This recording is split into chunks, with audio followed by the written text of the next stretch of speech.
예, 오늘 말씀은 고린도전서 9장 1절에서 2절입니다.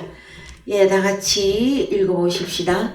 내가 자유자가 아니냐, 사도가 아니냐, 예수 우리 주를 보지 못하였느냐, 주 안에서 행한 나의 일이 너희가 아니냐.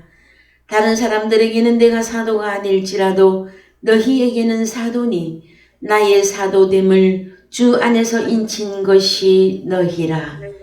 아멘. 예, 사랑하는 성도 여러분, 한 주간 잘 지내셨습니까? 예. 예, 저희들이 로마서 8장 후반부를 완전히 다 정리 안 하고 넘어온 것 같은 여러분 그런 느낌이 조금 드실 거예요. 그러나 그것이 아니라 고린도전서 9장 1절에서 2절의 말씀을 우리가 같이 말씀을 나누다 보면은 고린도전서 9장에 들어가게 된 이유를 여러분들이 이해하게 되실 것입니다. 그래서 고린도전서 9장 1절에 가서 보시니까 내가 자유자가 아니냐, 사도가 아니냐, 예수 우리 주를 보지 못하였느냐, 주 안에서 행한 나의 일이 너희가 아니냐 하였을 때에 먼저 나 바울이 자유자다 하는 거죠.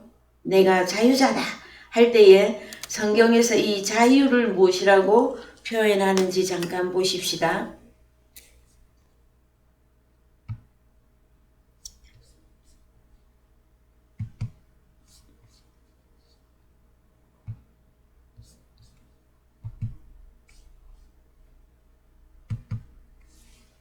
예, 자유자라고 하는 헬라어 단어는 엘유테로스입니다. 엘유테로스. 예, 어떤 뜻을 갖고 있느냐 하면은, 시민으로서 노예가 아닌, 그 다음에 자유롭게 태어나거나 해방된 책무나 의무로부터 면제되다. 자유로운 남자, 여자. 이 뜻을 갖고 있고요. 자유인으로 태어난 또 자유에 면제된 그 다음에 의무에 얽매이지 않는 그 다음에 모세율법의 멍에에서 자유로운 이런 뜻을 갖고 있습니다. 여러분. 그래서 로마서 9장 1절에 여기서 갑자기 바울은 자기 자신이 자유자가 아니냐 하고 반문하고 있는 내용에 대해서 사도 바울은 무엇에 대한 자유를 말하고 싶었던 것일까요? 여러분. 그래서 여러분 우리가 자유하게 되어졌다 할 때에 JS 자유를 얻게 함은 우리 주님의 보혈의 능력이라고 하는 찬송가가 있습니다. 그렇죠? 그랬을 때에 참 많은 시간 동안 기독교인이라면 오랜 시간 동안 그 죄사함에 대한 우리 주님의 피값으로 우리가 보혈의 능력으로 우리가 자유하게 되어졌다고 하면서도 오늘날 많은 기독교인들이 입술로는 자유자인데 실제 상황으로는 자유자가 되지 못하여서 계속해서 종으로, 즉 말하면 죄의 종으로 살아가고 있는 경우가 너무너무 많이 있다라는 것입니다. 아직도 기도할 때에 나는 주님 앞에 죄인입니다 하는 것은 어떻게 보면은 자기 자신을 낮추는 것 같고 하나님을 높이는 것 같은 느낌이 들지 몰라도 여러분, 그것이 아닙니다. 우리는 하나님 앞에 처음 주님을 만났다면 죄인이 맞지요. 그러나 주님을 내가 영접하고 주 예수 그리스도를 통해서 내가 죄 사함을 받았다 한다면 그는 죄인이 아닌 의로운 자이며 더 크게 나아가서 하나님의 자녀, 하나님의 아들로서 서게 되어진 것입니다. 여러분. 그런데 하나님의 말씀이 우리에게 계속 증거되어져서 즉 말하면 우리가 하나님의 아들이기는 하나 하나님의 자녀이기는 하나 어릴 때에는 갈라디아서에서가 보시면 몽학선생 아래에서 종살이 하는 것처럼 살고 있다고 말씀해 주고 있어요. 그래서 그 몽학선생 아래에서 초등학문 가운데서 신앙생활을 하는 것은 아직은 죄의 종입니다. 그랬을 때에 거기서 완전히 벗어나서 내 자신이 의로운 하나님의 자녀로서 정말 자유한 자가 무엇이냐? 무엇에 대해서 내가 자유하게 되어졌느냐?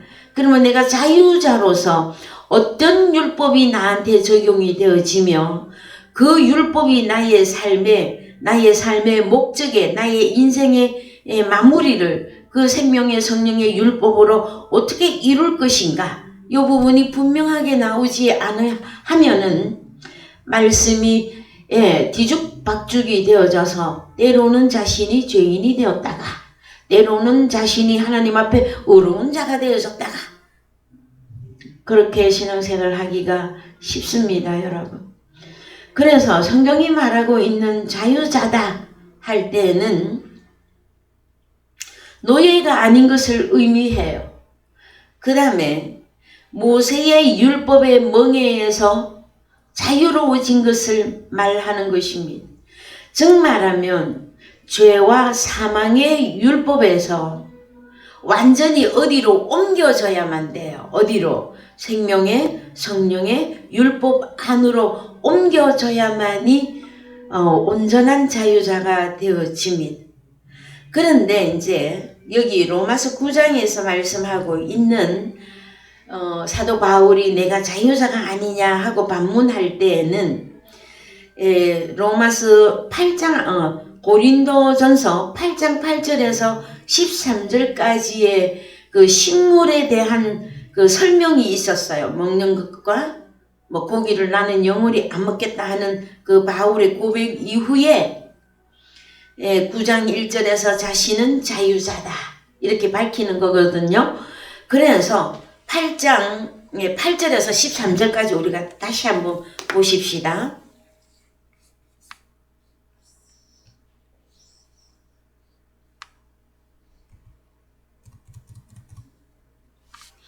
자, 식물은 우리를 하나님 앞에 세우지 못하나니 우리가 먹지 아니하여도 부족함이 없고 먹어도 풍족함이 없으리라.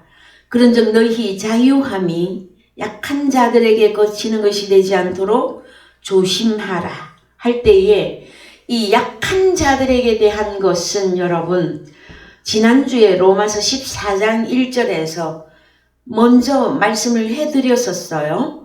그랬을 때에 또 잊어버렸을까봐 한번 또 갔다 오십시다.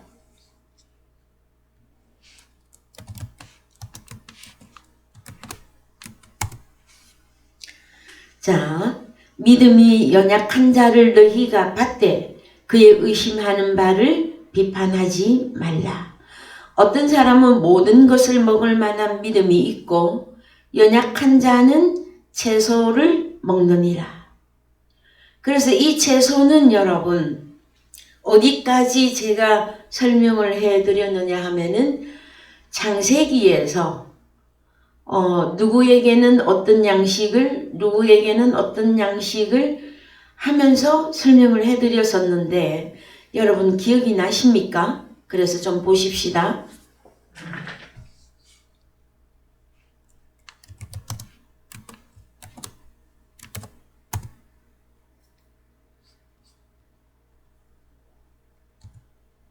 자, 창세기 1장 29절에서 하나님이 가라사대 내가 온 지면에 씨 맺는 채소와 씨 가진 열매 맺는 모든 나무를 너희에게 주노니 너희 식물 양식이 되리라. 그러면은 이거는 누구에게 주시는 양식입니까? 너희는 누구입니까?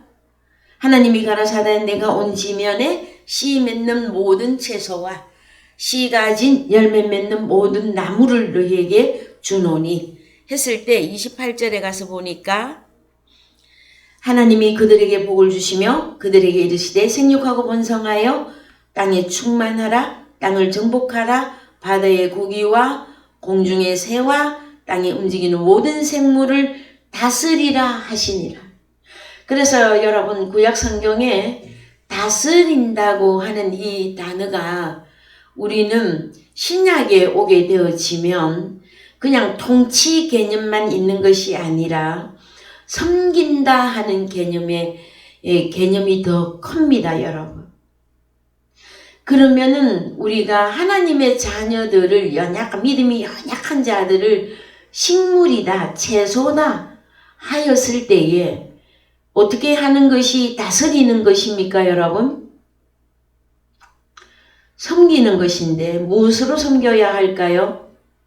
의심하는 바를 심판하거나 비판하지 아니하고 그 연약한 믿음의 그 채소와 같은 그 하나님의 자녀들에게 끝까지 그리스도의 장성한 분량이 되기까지 복음을 계속 공급하라고 하는 내용이시지요, 여러분.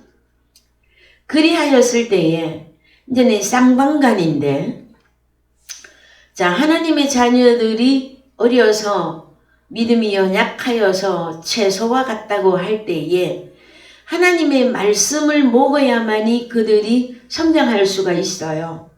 그런데 하나님의 말씀이라고 다 똑같은 말씀은 아니었었죠. 베드로전서에서 말하고 있듯이 신령한 젖이 있습니다.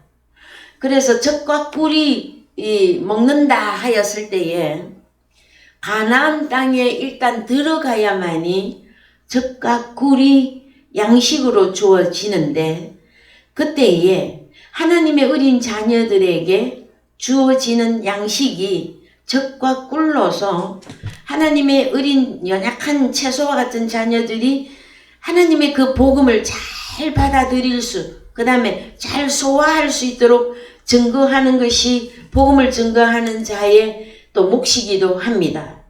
또 쌍방간에 또 하나는 무엇이냐면은 채소와 같은 믿음이 연약한 하나님의 그 자녀들이 복음을 증거하는 사역자들인에게나 또 우리 하나님에게 양식이 되어진다고 하는 내용입니다, 여러분. 그래서 우리 주님이 너무나 말씀을 잘하고 계셨어요. 뭐라고? 내가 문 밖에 서서 두드리노니 누구든지 문을 열면 그는 나로 더불어 나는 너로 더불어 먹으리라. 이 내용을 여러분 잘 기억해 주시기 바랍니다. 그 다음에 30절에 가서 보시면 창세기 1장 30절에서 또 땅의 모든 짐승과 공중의 모든 새와 생명이 있어 땅에 기는 모든 것에게는 내가 모든 푸른 풀을 식물로 주노라 하시니 그대로 되니라. 그래서 이 푸른 풀이 뭘까요, 여러분? 제가 지난주에 한번 다뤄드렸습니다, 여러분. 푸른 풀 할 때. 자, 예레크 에세브입니다. 예레크 에세브인데, 예레크는 창백. 녹색은 녹색인데, 푸른 초록은 초록인데, 창백해요. 그러면 여러분, 우리가 봄철에 자연계에서도 새로 잎이 나거나 떡잎이 날 때 처음부터 파랗고 진하게 나던가요? 연녹색이나 연한 노란빛을 오히려 더 많이 띤 그런 떡잎이라고 그러죠. 그런 거를 좀 생각해 보시면서 이 풀이 뭐냐면은 영어에서는 허브라고 번역했고요. 에세브가 풀인데 풀잎이에요. 그런데 이게 무엇이냐 했을 때에는 자연계로 가면 잔디, 풀, 풀잎 해서 조금 더 연결을 해보자면 요한복음 6장에서 우리 주님이 5천여 명의 하나님의 자녀들이 모였을 때에 먹을 것이 없었을 때 오병이어의 그 역사를 할 때에 사람들을 전부 잔디 위에 앉혔어요. 그 단어하고 똑같습니다. 잔디 왜 무슨 잔디에 앉혔을까요, 여러분? 저 밖에 뭐 인조 잔디, 뭐 푸른 뭐 그린 뭐 무슨 잔디 그것만 생각할 것이 아니라 5천여 명이라고 하는 연약한 자들에게 그날 우리 주님이 오병이어의 역사를 이루었었어요. 그래서 점점 더 요한복음 6장 후반부로 들어가면 그 물고기 2마리와 그 다음에 빵 5덩이와 물고기 2마리 하였을 때에 그 양식을 축사하시고 하늘로서 내려온 양식으로 그 제자들에게 먹이셨어요. 그걸 먹였는데 다 도망가고요. 제자들만 남았습니다. 그때 그랬을 때에 그 잔디도 조금 여러분들께서 연결을 좀 해보시기 바랍니다. 그 다음에 신약에서는 베드로전서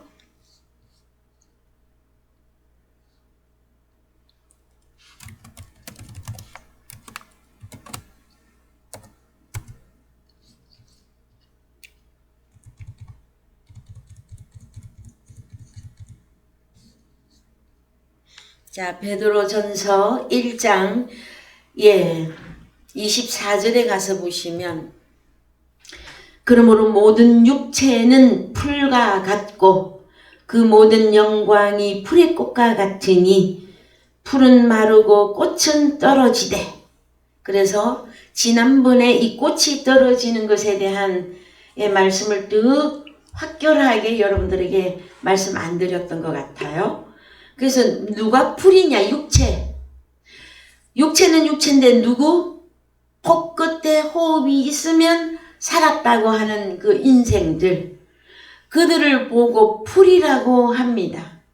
그런데 그 인생들도 하나님의 형상으로 외모를 지으셨지요.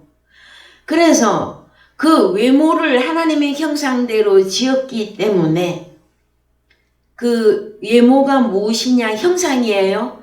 그런데 풀은 그 육체들은 풀이 마르고 꽃은 떨어진다고 할 때 형상 파괴가 되는 것을 의미합니다.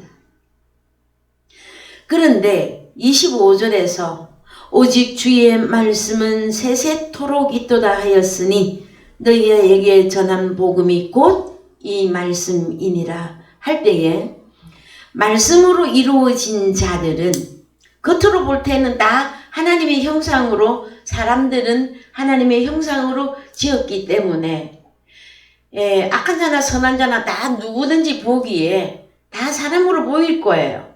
그런데 무엇으로 판가름을 하여야 되느냐 하면은요. 그 사람의 속에 무엇이 있느냐를 보셔야만 되어집니다. 그랬을 때에 우리는 하나님의 형상과 하나님의 글이 이루어진 자들로서 형상 파괴가 안 됩니다, 여러분. 그래서 구원을 얻었다고 하는 것은 하나님의 형상과 하나님의 글이 영원히 보존되고 있는 것을 의미합니다. 사람들은요, 나는 예수 믿고 나는 예수를 따라다녔고 나는 예수님을 찬양했고 나는 하나님 앞에 헌금도 많이 했고 그 다음에 헌신도 너무 교회 안에서 많이 했으므로 나는 넉넉하게 천국에 들어갈 것이라 하고 자기 자신을 확신하는 기독교인들이 많이 있을 것입니다, 여러분. 그러나 재차 참 높아심에서 여러분들에게 증거해드리지만 하나님의 말씀이 존재화되지 아니하면 그는 하나님을 따라가는 자이고 하나님을 부르는 자이기는 하지만 영원히 형상과 글이 파괴되지 아니한 자는 아니다 이거예요. 어쩌면 그가 코끝에 호흡이 끊어지고 나면 그 형상이 인생은 파괴된다고 그랬어요. 형상이 없습니다, 여러분. 그랬을 때에 그때 가서 너무 허무하게 되어질 것이라는 거죠. 여러분 계시록에 가서 보시면요. 진짜 하나님 나라에 들어가는 그 길은 문이 다 열려 있습니다. 문이 열려져 있는데도 불구하고 자기 자신이 못 들어가요. 왜 그러냐면요. 하나님의 나라에는 옷을 입어야 들어갑니다. 그러면 옷을 입었다. 무슨 옷을 입을까요? 너희가 그리스도로 옷 입고 그랬잖아요.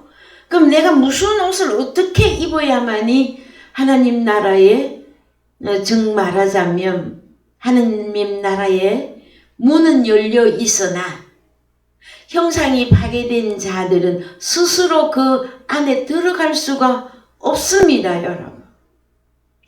사도 바울이 사도행전에서 사도행전 9장에서 회심할 때에 하나님의 그 하늘로서 오는 해보다 더 밝은 그 빛이 사울에게 둘러 비추었었을 때에 사울이 땅에 엎드러졌었어요. 거의 혼절하다시피 하였어요. 그래서 구약의 믿음의 선진들도 하나님을 보면 다 엎드러졌어요. 눈을 못 마주쳤어요. 하나님의 형상이 너무 빛나고 강한 그 하나님의 영광의 생명의 빛이 마주 볼 수가 없었어요, 여러분. 그래서 죄인들은 하나님 앞에 서면 그렇게 될 수밖에 없습니다.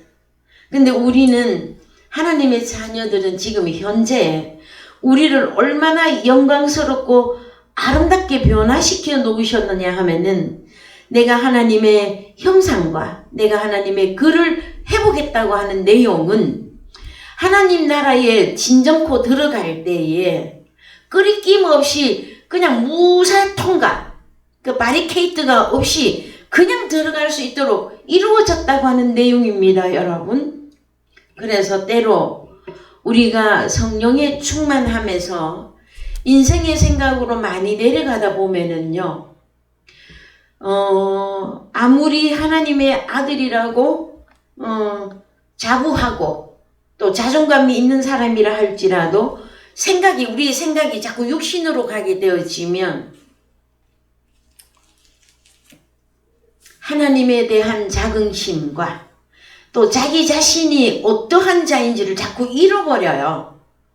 그래서 마음의 슬픔이나 외로움이나 괴로움이나 그런 것들이 더 크게 느껴지게끔 되어져 있습니다, 여러분. 그래서 저는 계속해서 여러분의 형상, 여러분이 가진 글, 그 다음에 여러분은 아름다운 보석으로 이루어진 12지파, 12보석이죠. 그래서 황금길을 다닌다. 수정과 같은 금과 같은 그 길을 다닌다. 그게 뭘까요, 여러분?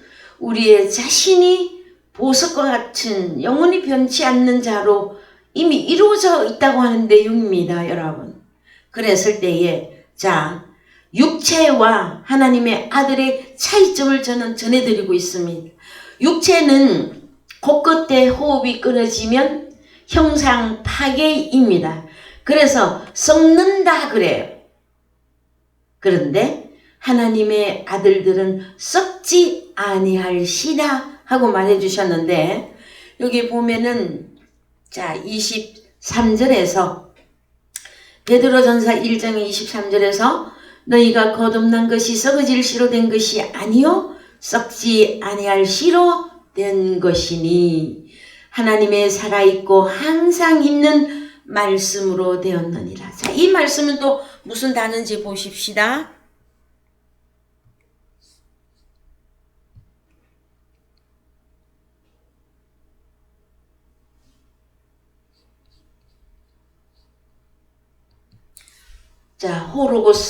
로고스 말씀입니다. 로고스 말씀.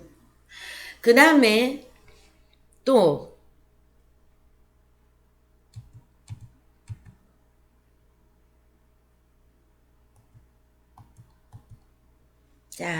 25절에서는 오직 주의 말씀은 세세토록 있도다 할 때 이 말씀은 토흐레마, 영과 생명의 말씀을 의미합니다. 그래서 저희 사랑의 교회에서는 이 복음이라고 할 때에 하나는 호로고스이며 또 하나는 타흐레마타라고 하는 내용을 정말로 많이 전해드렸던 것 같아요.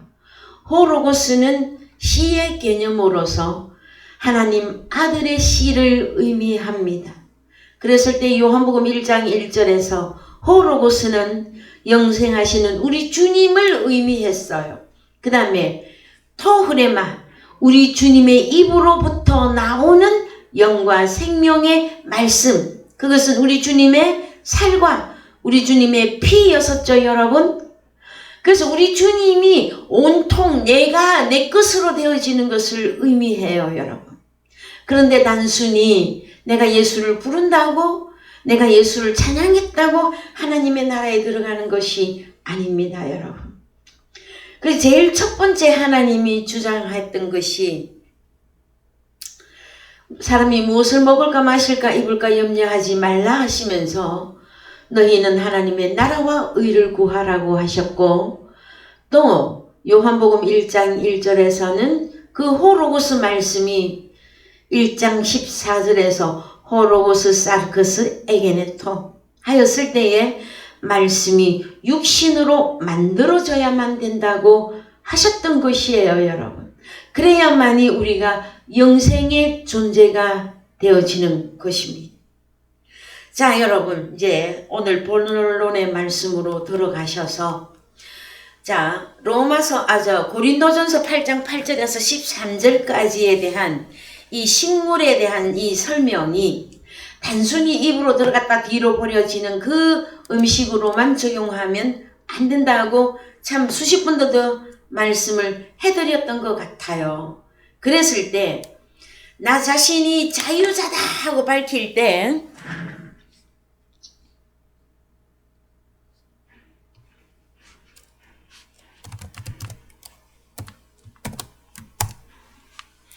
나 자신은 자유자다 하고 밝힐 때에 왜 사도 바울은 나는 자유자냐 하면은 먼저 로마서 14장을 조금 더 보고 오십시다.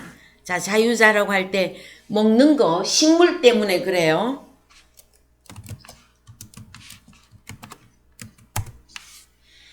자, 2절에서 어떤 사람은 모든 것을 먹을 만한 믿음이 있고 할 때 이 모든 것이 여러분 판타죠.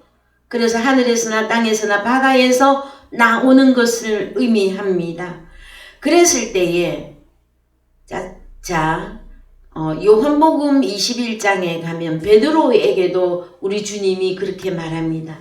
네가 나를 사랑하느냐 말씀하시면서 내가 주님을 사랑하는 줄 주께서 아시나이다 하였을 때에 내 어린 양을 먹여라 하셨고, 또 두 번째 동일하게 질문하시고 또 말씀하시기를 중간쯤 자란 양도 먹여라 하셨고, 또 세 번째 또 물어보셨을 때 또 양을 먹여라 할 때에 장성한 양도 먹여라. 그것이 네가 나를 사랑하는 것이다 하고 일러주셨죠, 여러분? 기억나시죠? 그랬을 때에 오늘은 로마서 14장 2절에서 어떤 사람은 모든 것을 먹을 만한 믿음이 있고 할 때에 쌍방간에 서로 먹는 거라고 하였었죠, 여러분. 그랬을 때에 어린 양이든 중간 양이든 장성한 양이든 먹고 다시 쌍방간에 먹고 마시는 그 일이 동시에 일어날 수 있는데, 사도 바울도 장성한 자입니다. 그러면 모든 것을 먹을 만한 믿음이 있는 사도 바울이에요. 그런데 연약한 자는 채소를 먹느니라. 그 다음에 먹는 자는 먹지 않는 자를 없이 여기지 말고 먹지 못하는 자는 먹는 자를 판단하지 말라. 이는 하나님이 저를 받으셨음이니라 하셨거든요. 그랬을 때에 고린도전서 8장 8절 이하에서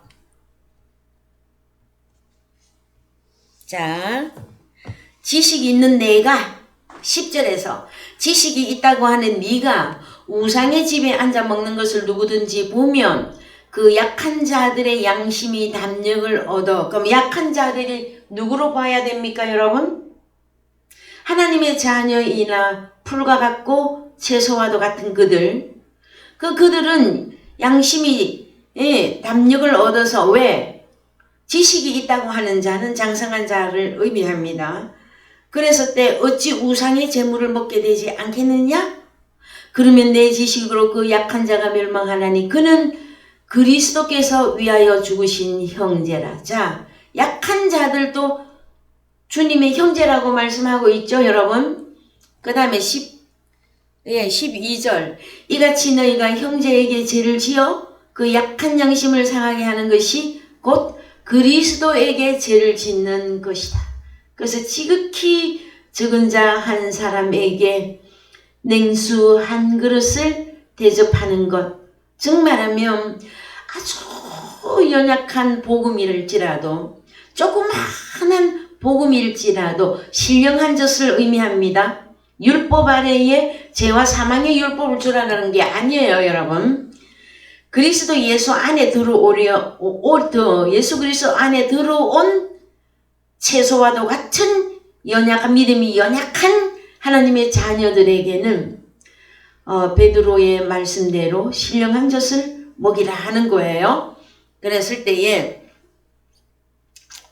자 13절 그러므로 만일 식물이 먹는 걸로 내 형제로 실족게 하면 나는 영원히 고기를 먹지 아니하여 내 형제를 실족지 않게 하리라. 그러면 사도 바울은 고기를 먹어도 됩니까? 아니 먹어도 됩니까? 먹느냐 안 먹느냐 하였을 때에 여러분 사도 바울은 어찌하여서 자유자인가요? 사도 바울은 이방인의 사도, 이방인의 구원하는 복음을 전하는 자로 불리움을 받았어요, 여러분. 그래서 9장 1절에 내가 자유자가 아니냐 사도가 아니냐 하고 나온 거예요. 그러면 사도 바울은 모든 것을 먹을 만한 믿음이 있는 자이나 너무 어리고 연약한 하나님의 자녀 한 사람을 얻기 위해서 자기 자신의 그래서 자기 자신을 낮추어서 지금 설명하고 있는 중이에요. 그래서 먼저 사도 바울은 어떻게 자유하게 되어졌는지부터 보십시다. 자, 로마서 15장 16절.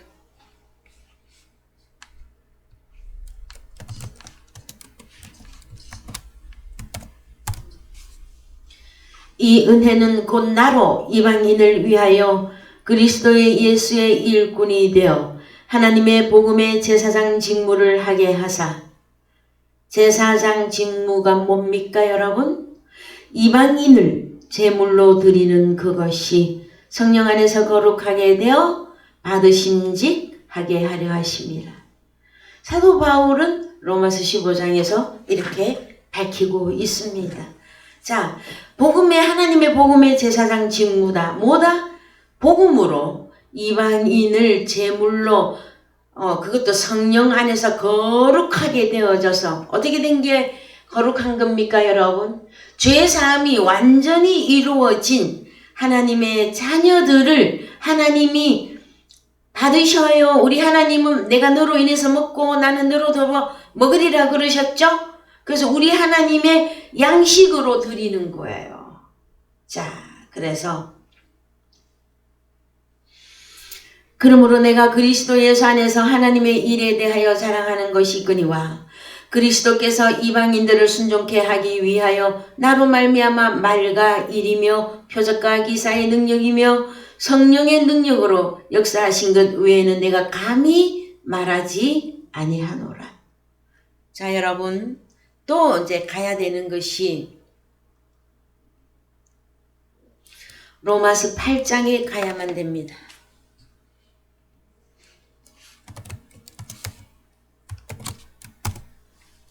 자, 로마서 8장 1절에서 그러므로 이제 그리스도 예수 안에 있는 자에게는 결코 정죄함이 없나니, 여기서 번역이 빠졌다 그랬죠? 뭐 수천 번이라도 우리 확인하십시다. 어떤 번역이 빠졌느냐? 메카타사르카. 자, 메카타사르카 페리파투신 알라카타 푸뉴마. 자, 육체를 따라서 행하지 아니하고 오히려 성령을 따라 행하는 그리스도 예수 안에 있는 자에게는 결코 정죄함이 없나니. 여러분, 로마서 8장 1절의 이 내용의 말씀을 여러분들이 온전히 깨닫기를 원합니다. 그래서 2절에서 또 설명합니다. 그리스도 예수 안에 있는 그 자기 자신이 자신을 향해서 정죄를 안 하고요. 하나님도 정죄를 끝냈어요. 2절, 이는 그리스도 안에 있는 생명의 성령의 율법이 죄와 사망의 율법에서 너를 해방하였습니다. 그래서 어느 율법 안으로 들어와야 된다? 생명의 성령의 율법이 그 사람의 율법이 되어져야만 됩니다. 생명의 성령의 율법은 어디서 깨닫는 것이냐? 오직 그리스도 예수 안에 들어가야만 깨닫는 것입니다. 내가 그리스도 밖에 있으면서 예수를 부르고 따르고 믿으면서 적용되는 법은 죄와 사망의 율법입니다. 그래서 이 죄와 사망의 율법은 하나님의 말씀을 들으면 들을수록 우리 자신이 죄인 이상을 못 만들어내요. 그래서 계속 가만히 있다가도 하나님의 말씀만 들으면 죄가 살아나고 죄의식이 되어지고 그 다음에 죄를 고백해야 되고 계속 이 과정이 우리가 어릴 때는 있었다라는 거예요. 그런데 내가 그리스도 예수 안에 들어가 새로운 피조물이 되어지면 생명의 성령의 율법이 하나님께서 말씀하여 주십니다. 자, 그 다음에 또 어디로 가느냐? 뭐를 보셔야 되느냐? 해방했다고 할 때 이 해방을 또 원어로 보십시다. 뭐를 의미하는지. 자, 어떤 해방이냐?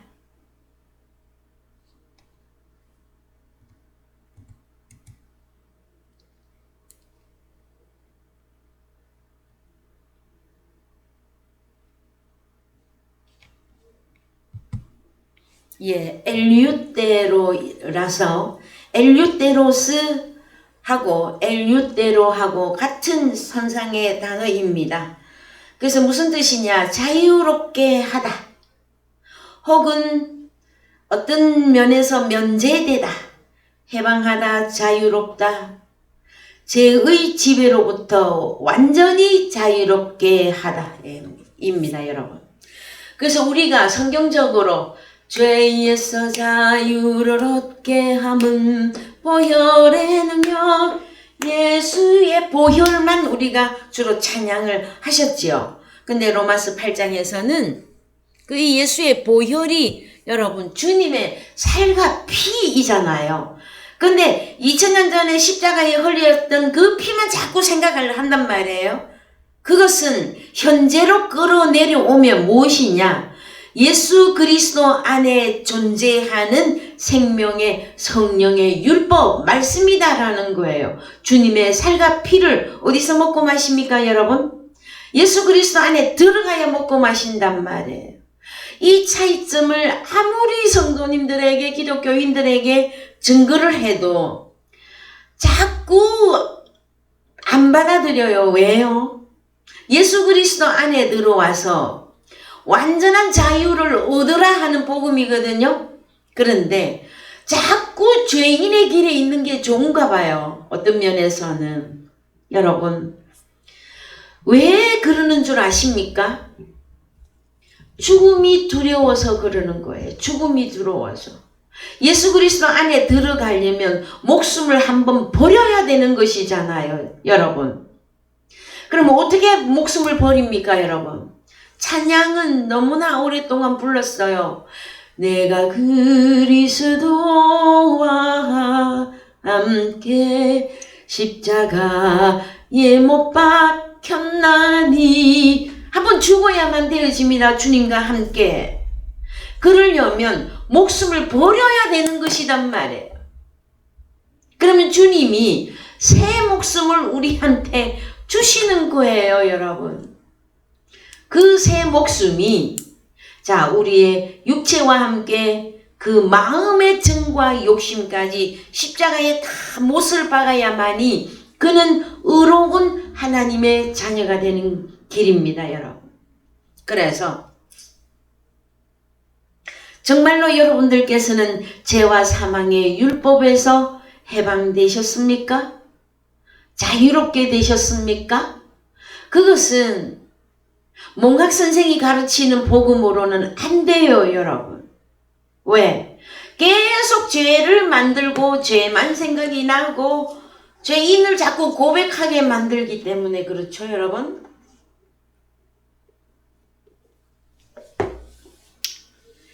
그래서 또 가보십시다. 사도 바울이 왜 엘류테로 한자한가 보고 있는 중입니다. 예, 로마서 1장 14절.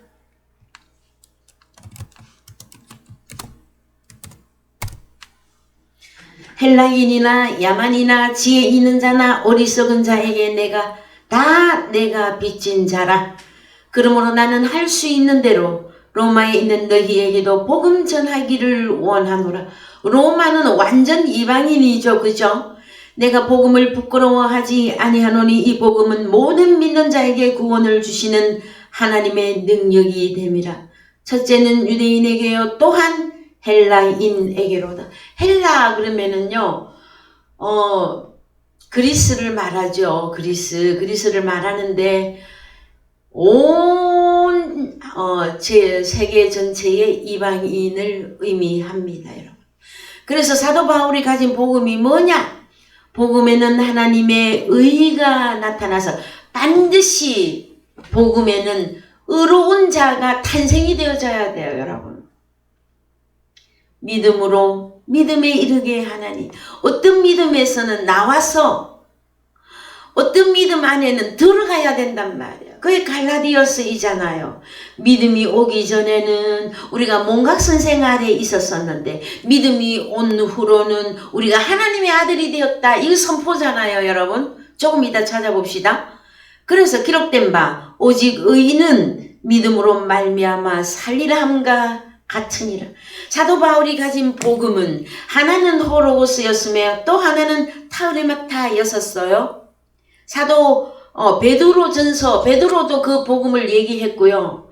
사도 바울도 바울 서신을 통해서 내가 가진 복음은 바로 하나는 호로고스고 또 하나는 타우리마타라고 다 밝혔었어요, 여러분. 그랬을 때에 복음에는 반드시 하나님의 의가 나타나져야만 됩니다.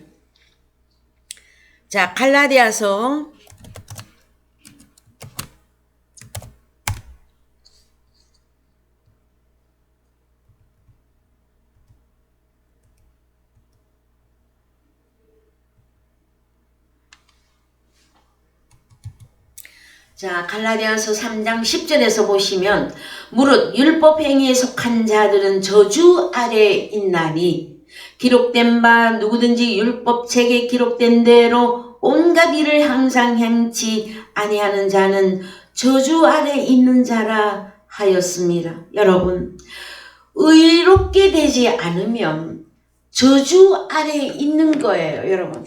십자가 사건은 무엇을 의미하는 겁니까? 저주를 푸는 거예요. 저주를. 그래서 또 하나님 앞에서 아무나 율법으로 말미암아 의롭게 되지 못할 것이 분명하니 이는 의인이 믿음으로 말미암아 살리라 하였음이니라. 율법은 믿음에서 난 것이 아니라 이를 행하는 자는 그 가운데서 살리라 하였느니라. 그리스도께서 우리를 위하여 저주를 받은 바 되사 율법의 저주에서 우리를 속량하셨으니 기록된 바 나무에 달린 자마다 저주 아래 있는 자라 하였습니다. 할 때에 우리가 의롭게 되는 길은 주님과 함께 십자가 올라가는 길밖에는 없습니다. 누군가는 혹자들은 그래요. 아, 주님이 십자가 지셨으니까 나는 무조건 예수만 믿으면 그 어렵게 되어졌는데 왜 맨날 주일날 교회 오면은 자기는 죄인이라고 고백할까요, 여러분? 단 하나, 여기서 제가 여러분들에게 설명해 드리고 싶은 것은 사망에 이르는 죄가 있고 사망에 이르지 아니하는 죄가 있는데, 우리는 사망에 이르는 죄는 끝났어요. 왜? 우리가 썩어질 시로 거듭난 것이 아니고 썩지 아니할 시 호로고스로 우리가 거듭났기 때문에 우리는 이제 영원히 어디로 지옥으로 갈 그 죄인은 아니에요. 그러나 우리는 빚진 자로서의 그 죄는 남아 있습니다. 여러분, 그것을 주님 앞에 늘 고백한다면 그것은 맞는 이야기입니다. 어떤 거? 주님, 주기도문에서 우리가 우리에게 죄 지은 자들을 사하여 준 것 같이 우리 죄를 사하여 주십시오. 이것은 맞는 말씀이란 말이에요. 내가 빚진 자로서 사도 바울과 같이 내가 빚진 자입니다. 내가 왜? 복음을 마지막 한 명까지 다 못 전했기 때문에 우리는 그 죄는 남아 있어요. 그러나 영원히 사망으로 들어가는 그 죄는 끝났다 하는 것입니다, 여러분. 그것이 말씀으로 여러분에게 온전히 이루어지기를 축원드립니다. 그래서 14절에서 이는 그리스도 예수 안에서, 그리스도 예수 안에 분명히 들어가서 아브라함의 복이 이방인에게 미치게 하고, 여러분, 내가 이방인의 삶이 끝나는 것은 그리스도 예수 안에 들어가야만 이루어지는 것입니다. 만약에 내가 이방인으로서 계속 무엇을 먹을까 마실까 입을까 하나님 앞에 구하고 그리고 자기 자신이 죄인으로 있으면서 나는 믿음이 있다고 하면 그는 그 믿음은 율법 아래의 믿음이다 하시는 것입니다. 그래서 믿음으로 말미암아 믿음 안에 들어간다. 그것은 무엇이냐? 성령의 약속을 받게 하려 함이니. 그래서 성령이 분명히 그 사람에게 있어야 합니다, 여러분. 우리는 요한복음 14장에서 파라클레토스 보혜사 그 성령에 대하여 너무나 여러분들에게 많이 알려드렸습니다. 우리를 고아와 과부의 신세가 아니라 보혜사 부활하신 주님이 내게 올 때에 나는 늘 증거합니다. 다시 만난 예수 그리스도라고.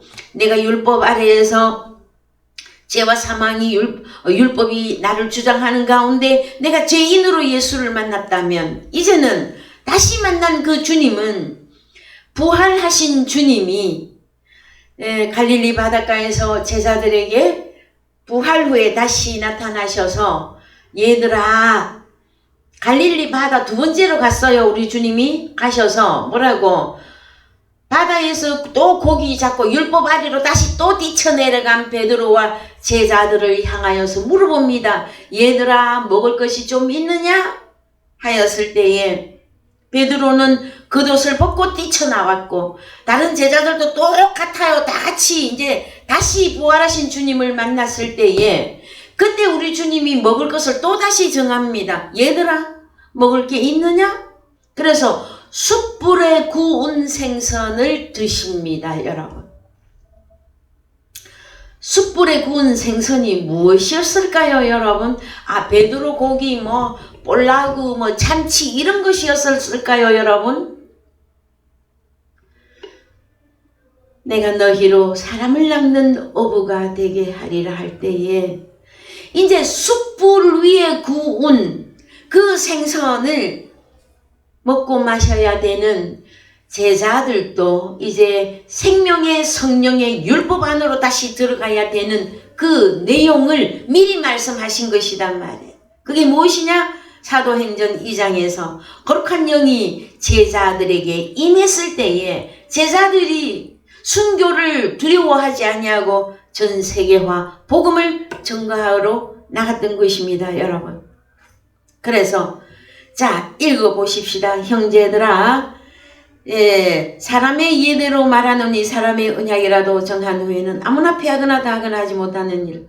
이 약속들은 아브라함과 그 자손에게 말씀하신 것인데 여럿을 가리켜 그 자손들이라 하지 아니하시고 오직 하나를 가리켜 내 자손이라 하셨으니 곧 그리스도시라. 여러분, 믿음이 있는 사람은 어떤 사람이 믿음이 있느냐 하면은요, 시간이 많이 지나갔으므로, 자, 23절에서 그러나 성경이 모든 사람을 죄 아래 가두었으니 이는 예수 그리스도를 믿음으로 말미암은 약속을 믿는다 자들에게 주려 함이니라 할 때, 이게 뭐냐? 모든 죄 아래에서 우리가 벗어나는, 자유하게 되는 게 뭐냐? 믿음이 오기 전에 우리가 율법 아래 매인바되고 계시될 믿음의 때까지 갇혔느니라. 이같이 율법이 우리를 그리스도에게로 인도하는 몽학 선생이 되어 우리로 하여금 믿음으로 말미암아 어렵다함을 얻게 하려 함이니라. 믿음이 온 후로는 우리가 몽학 선생 아래 있지 아니하도다. 너희가 믿음으로 말미암아 그리스도 예수 안에서 하나님의 아들들이 되었으니, 여러분 이 선포를 받아들이시기 바랍니다. 그래서 언제 하나님의 아들들이 되었느냐? 누구든지 그리스도와 합하여 세례를 받은 자는 그리스도로 옷 입었느니라.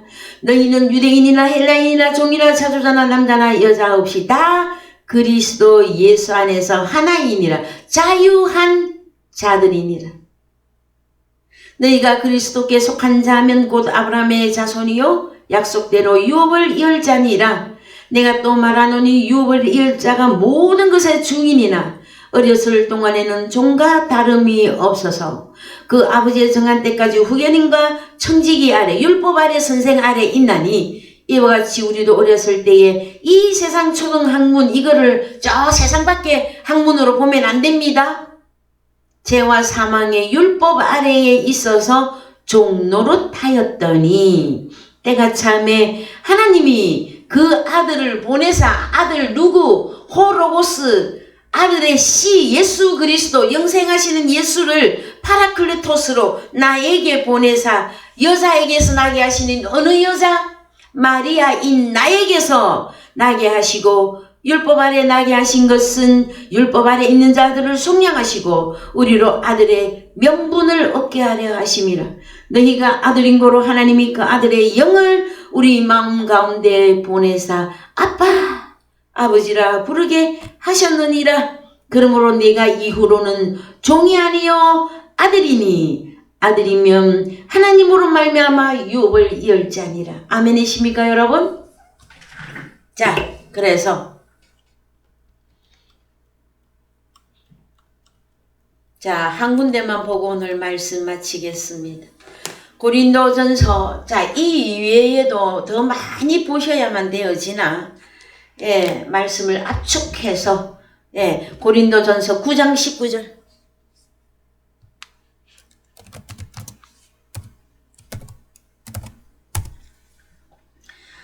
사도 바울이 내가 모든 사람에게 자유하였으나 스스로 모든 사람에게 종이 된 것은, 이것은 죄와 사망의 율법 아래의 종이 아니라 하나님의 생명의 성령의 안에 들어와서 또 하나님의 뜻대로 된 종을 말합니다.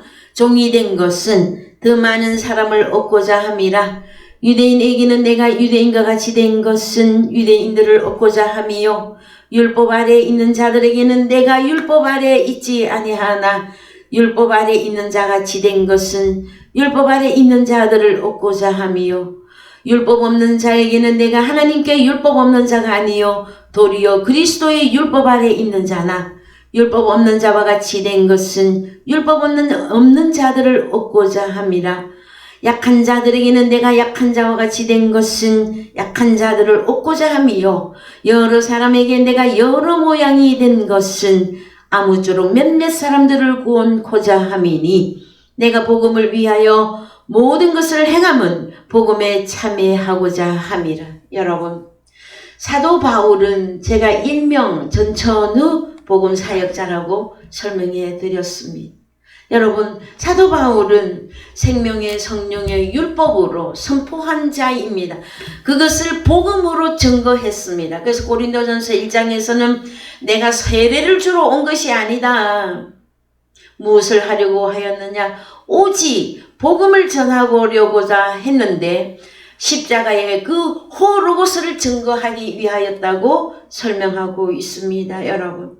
그래서 저 또한 여러분들에게 참 기회가 있거나 없거나 때로 또한 저 또한 정말로 자유한 자이나 자유하지 못한 것처럼 어떤 사람들에게는 보여지기도 할 것입니다. 왜요? 일반 사람들하고 똑같이 사는 것처럼 보이니까요. 그러나 우리가 그냥 육체, 풀, 하나님의 형상이 파괴된 자들입니까, 여러분? 아닙니다. 주님의 살과 피가 우리에게 공급이 되어져서 주님의 몸이 되어졌잖아요. 그 다음에 하나님의 말씀이 육신이 되어진 저희들이 어찌 인생이겠습니까, 여러분?